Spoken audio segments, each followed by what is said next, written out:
Hey everyone, welcome back to our channel. In this video, I'm going to show you on how you can export timesheets on QuickBooks. So first, you're going to head over to projectinsight.net. So just search that on your Google or Safari.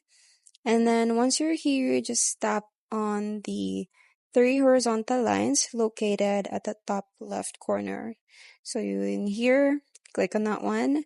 And then what you're going to do is just click on this QBO. Now, once you're done clicking on QBO, you will be redirected to this page. So what you're going to do is just tap on Export Timesheets.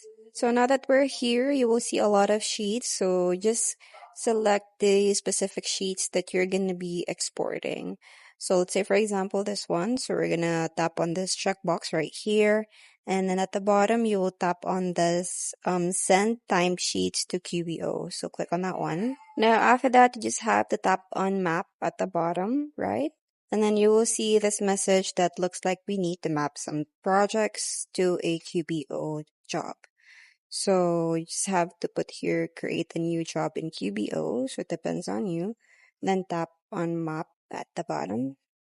So they will they will pop up this message after looking things over. Everything looks to be in order and your selected timesheets are ready to go. So just go ahead and tap on Send to QBO. And that's pretty much it. I hope you find this video helpful. Thanks for watching and I'll see you in my next one. Bye.